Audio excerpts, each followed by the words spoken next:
I can just mow over that real easy.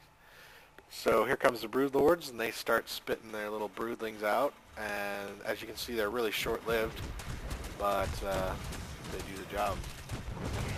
And they're killing SCVs and towers and gas refineries and everything. So he brings his Vikings over, and I've got my Mutalisk queued up, ready to go, and I start taking out Vikings, which is pretty cool.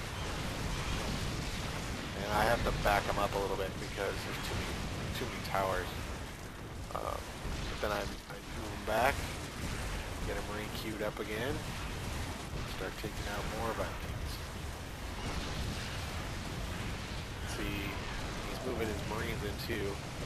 But he's not really focusing firing on the Broodlords. He's just kind of attacking, which he needs to hit the Broodlords and not the Broodlings. Which I think that at the end he finally did get right, but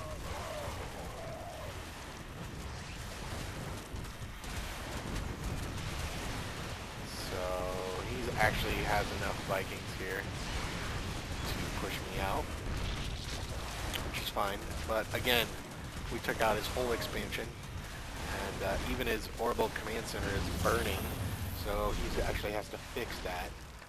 And you know, they still haven't expanded yet. They're still stuck with their 2 bases, whereas Christguard has a 2nd base up and running, and I am fully functional, and I have 3 pieces of static defense up. So, like these 3 Vikings right here, as they come up to explore this, you know, if I didn't have something down, then he can just land those Vikings. Then he can just land the Vikings and take out my whole expansion without before I get units there. So it's always good to defend your expansions.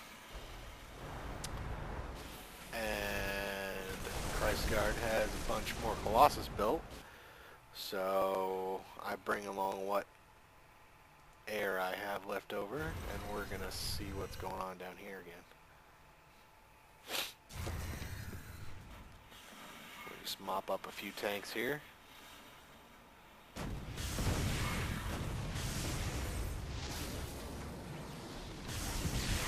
He sees that, so he's pulling his forces back here. Looks like they were going to hit my expansion, but he knows that these Colossus will just tear through his whole base, so he's got to get back.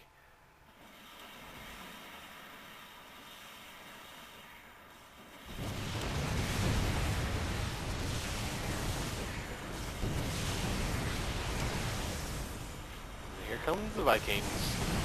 So then I wait for the Vikings to engage, and then I move my Mulus in and focus fire each one of them down.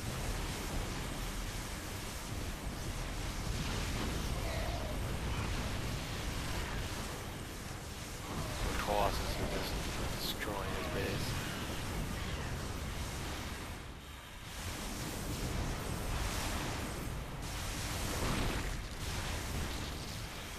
But he's still building a ton of those Vikings, which at some point are going to kill all my Mulus and push us out. But not until we do massive damage. Also noticed at this point that they just kind of gave up on building ground units. There's no Marines or Marauders to speak of anywhere. The only thing they have are Vikings. Because they counter all the units that Christguard and I have been building up to this point. So I actually noticed that, and so I got the Zergling speed upgrade and started pumping out some Zerglings, both because they don't cost any gas, so they don't get in the way of making my Mutalisk, and because they don't have anything to counter it right now. So if I hit them with Zerglings, they don't have any Marines or anything to push me back. And we're actually hitting each other's expansions at the same time. Christguard actually probably should have put up a cannon or two. That might have made him at least delayed this attack a little bit. But I was also pretty slow. I should have moved these guys down there faster. So, and Teal Terran is actually putting this expansion back up again for the 3rd time.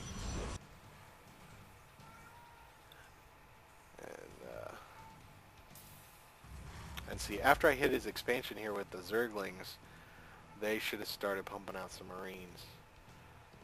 Because they knew the Zerglings were coming. But I don't really give them time to pump out too much because I built a second batch of Zerglings and I'm hitting them with everything I got while putting up the fourth base, which is a very good idea to do if you're a Zerg. If you're going to hit them with an attack, it's a great time to expand because they're worried about attacking. They're not worried about finding your expansion. So he's forced to lift up a bunch of barracks, which is always a good thing for me. And Zerglings run wild because there's no ground units to speak of. So he's going to have to land these Vikings and try to deal with Zerglings, which are not...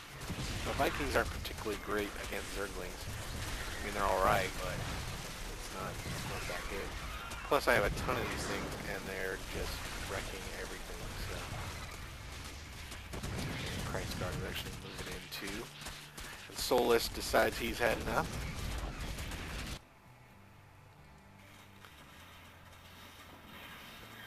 And, looks like Obama's pretty ticked. So, Obama being the, well, there's no easy way to say this, except for the Democrat that he is gonna be cheap, and, after we take out his, Vikings here, my second round, or whatever, third round of Zerglings, he's gonna play hide the base, fly his Terran buildings all over the place to prolong the game. But that's not going to help him any. And actually, you don't see it during this replay, but he was actually lagging on purpose. Every, like, I don't know, 30 seconds or so, he'd hit like a 30-second lag, so it was really annoying. It was hard to control things, but it didn't really help him any because we found all his bases, took them out. So in the end, the average actions per minute count was teal 52, purple 38, myself was 37, and Christguard was 18. According to the Starcraft site, the regular Starcraft site, if you're a professional or otherwise Korean, you sit at about 200 actions per minute. Good players sit at about 100, and average players sit at about 50. So nothing great in this game, and definitely something Christguard and I have to work on is we need to be able to do more clicks, more actions per minute. So I want to thank you for listening to this commentary, and have a great day. This is Pockets, and I'm out.